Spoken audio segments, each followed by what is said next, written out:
Sahabat semangat, sejak dahulu hingga sekarang, setiap perusahaan selalu mengadakan pemeriksaan kesehatan bagi setiap karyawannya, terutama bagi pelamar yang ingin bekerja, harus membawa hasil tes medical check-up-nya. Terlebih lagi, di era pandemi ini, hasil tes kesehatan sangat diperlukan dan menjadi yang utama. Hal ini dilakukan untuk mencegah terjadinya penyakit yang berpotensi menular.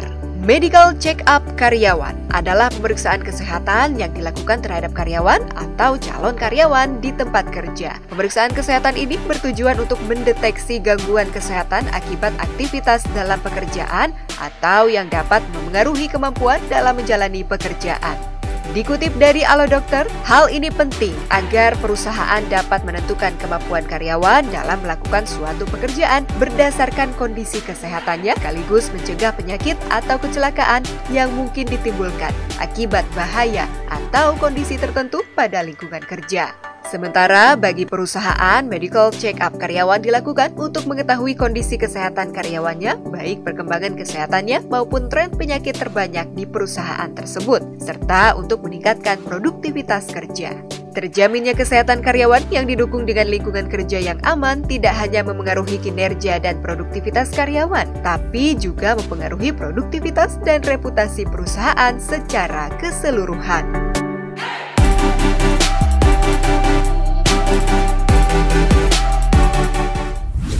Terima kasih pemirsa, Anda masih bersama kami di Semangat Siang Indonesia. Indonesia harus semangat, walaupun lagi panas-panasnya. Aduh, ini ya azan maghrib berapa lama lagi gitu.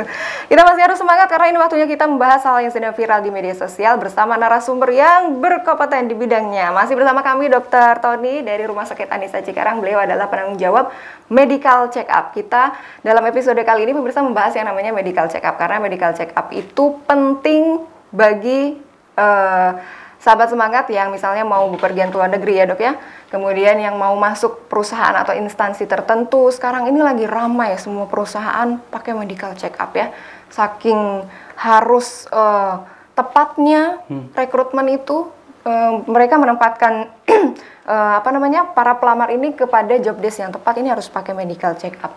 Tadi dokter tadi sudah menyinggung sedikit ya soal tahapan medical check up. Ini buat kita-kita yang kepo nih. Nanti kalau medical check up diapain aja ya?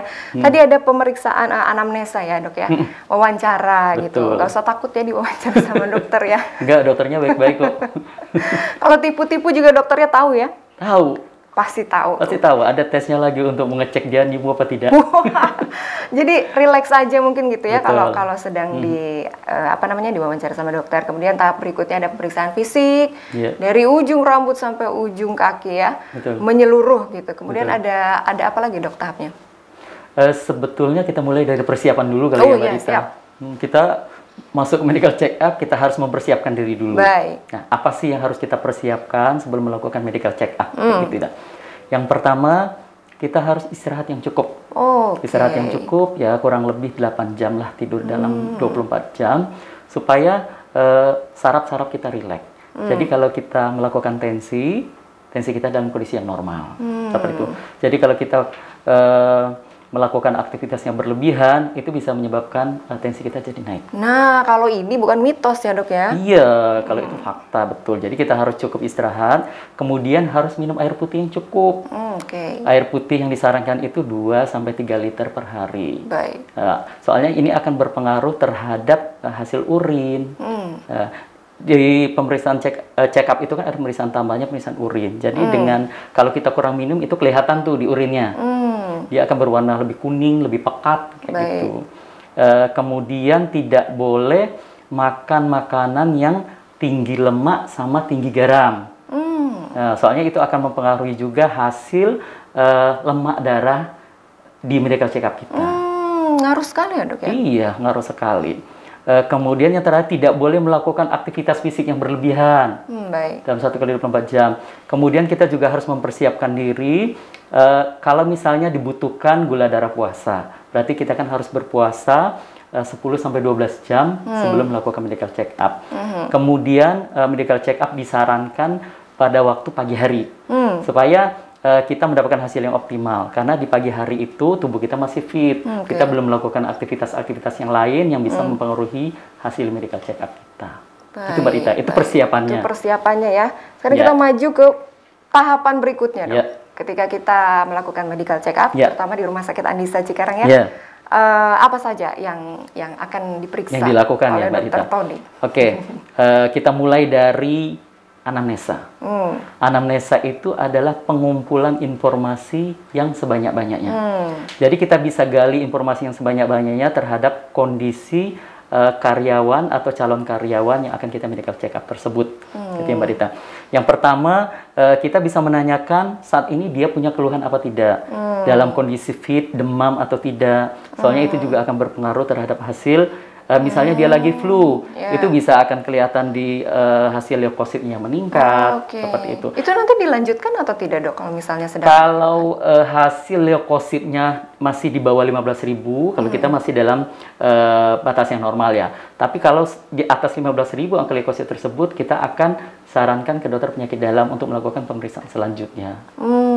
Kayak gitu. Kemudian kita bisa tanyakan, kalau perempuan ya, kita bisa tanyakan dia lagi menstruasi atau tidak. Kayak gitu. Itu juga soalnya bisa mempengaruhi hasil urin si karyawan tersebut.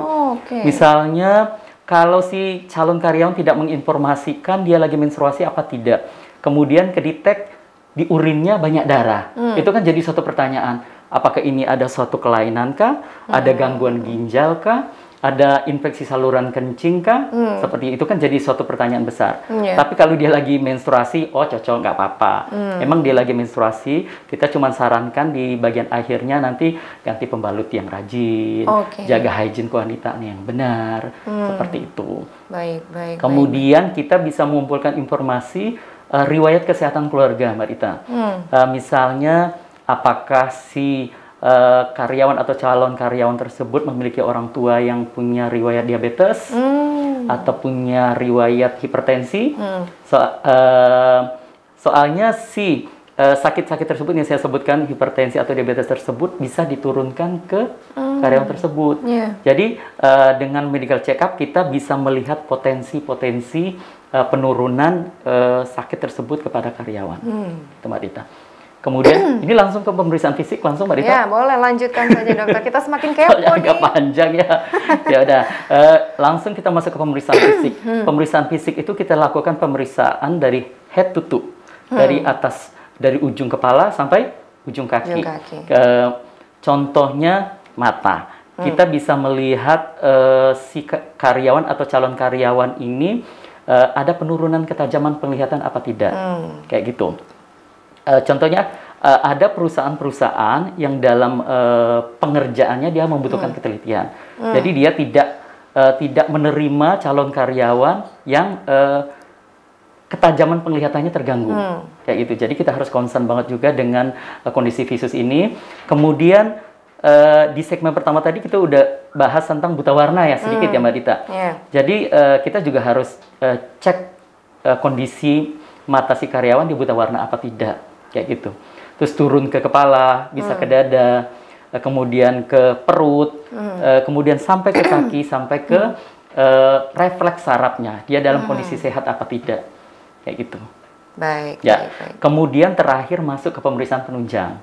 Nah, pemeriksaan penunjang itu ada pemeriksaan darah, ada pemeriksaan urin, atau pemeriksaan tambahan yang dibutuhkan perusahaan yang lebih spesifik sehingga dia lebih tepat mengambil si karyawan ini dia dalam kondisi yang seprima apa gitu. Baik.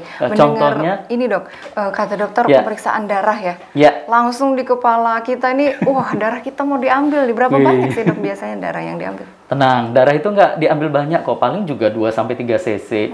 Sedangkan tubuh kita itu punya sekitar 5 liter darah. Jadi kalau kita ambil 3 cc itu cuma sekian persennya aja kan Mbak Dita? 3 cc itu 3 cc itu seberapa ya? Tabung ya segitulah.